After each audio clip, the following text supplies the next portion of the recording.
Limitation of electromagnetic wave theory कि electromagnetic wave theory की कमियां क्या थीं। पहली कमी थी कि electromagnetic wave theory black body radiations phenomena को एक्सप्लेन नहीं करती है।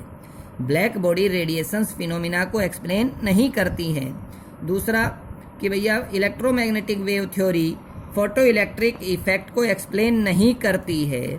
तीसरा, इलेक्ट्रोमैग्नेटिक वेव थ्योरी एटम का लाइन स्पेक्ट्रम एक्सप्लेन नहीं करती है। स्पेशल रेफरेंस ऑफ हाइड्रोजन का भी लाइन स्पेक्ट्रम एक्सप्लेन नहीं करती है। अब बात करते हैं ब्लैक बॉडी रेडिएशंस की। तो भैया कोई भी सब्सटेंस है जिसे हमने हीट किया, कोई भी सब्सटेंस है जिसे हमने हीट किया, वो ब्लैक बॉडी कब कहलाएगा? जब वो परफेक्टली एब्जॉर्बर हो और परफेक्टली रेडिएटर हो। जब वो परफेक्टली एनर्जी का परफेक्टली एब्जॉर्बर हो और एनर्जी का परफेक्टली रेडिएटर हो, यानी वो सभी फ्रीक्वेंसी की रेडिएशंस एब्जॉर्ब भी करे और एमिट भी करे, उसे हम ब्लैक बॉडी कहते हैं। और उस ब्लैक बॉडी के द्वारा जो रेडिएशंस एमिट की गई, उस ब्लैक बॉडी के द्वारा जो रेडिएशंस बाहर निकली, उन्हें हम ब्लैक बॉडी रेडिएशंस कहते हैं। तो किसी भी सब्सटेंस को हमने हीट किया, वो ब्लैक बॉडी कब कहलाता है? जब वो परफेक्टली एब्जॉर्बर हो और परफेक्टली रेडिएटर हो, यानी वो सभी फ्रीक्वेंसी की एनर्जी को एब्जॉर्ब भी करे और एमिट भी करे, उसे हम और जो एनर्जी ब्लैक बॉडी के द्वारा एमिट हुई, उन्हें ब्लैक बॉडी रेडिएशंस कहते हैं। इलेक्ट्रोमैग्नेटिक वेव थ्योरी में पढ़ा कि भैया एनर्जी एब्जॉर्ब और एमिट कंटिन्यूअसली होती है। तो भैया इसीलिए किसी भी इलेक्ट्रोमैग्नेटिक वेव की जो एनर्जी होती है, वो उसकी इंटेंसिटी के, उसकी तीव्रता के डायरेक्टली प्रोपोर्शनल होती है। तीव्रता के प्रोपोर्शनल होती है, यानी वो उसके एम्पलीट्यूड के स्क्वायर के प्रोपोर्शनल होती है। वो उसकी वेवलेंथ और फ्रीक्वेंसी पर डिपेंड नहीं करती है। इंटेंसिटी और वेवलेंथ में ग्राफ खींचा, ये T1 पे था और ये T2 पे था।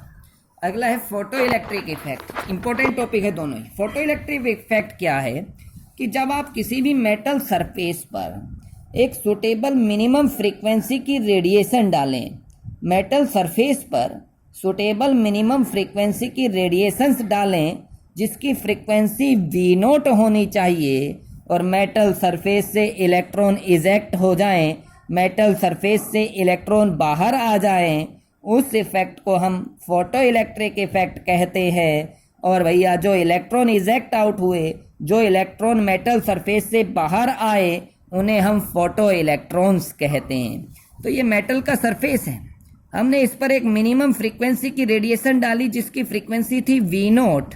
तो भैया इस मेटल सरफेस का जो इलेक्ट्रॉन था वो बाहर आ गया, इजेक्ट आउट हो गया, जिसकी एनर्जी थी 12 mv²। उस इफेक्ट को हमने फोटो इलेक्ट्रिक इफेक्ट कहा, और जो इलेक्ट्रॉन बाहर निकले उन्हें हम फोटो इलेक्ट्रॉन कहा। अब भैया इनके फोटो इलेक्ट्रिक इफेक्ट के बेस पर हमारे पास 3 ऑब्जर्वेशंस आई। पहला कि मेटल सरफेस से इलेक्ट्रॉन तभी इजेक्ट आउट होंगे, तभी बाहर निकलेंगे, जब आप एक सुटेबल मिनिमम फ्रीक्वेंसी की रेडिएशंस डालें जिसकी फ्रीक्वेंसी V0 होनी चाहिए। अगर V0 से कम फ्रीक्वेंसी की आपने रेडिएशंस डाली हैं तो मेटल सरफेस से इलेक्ट्रॉन बाहर नहीं निकलेंगे।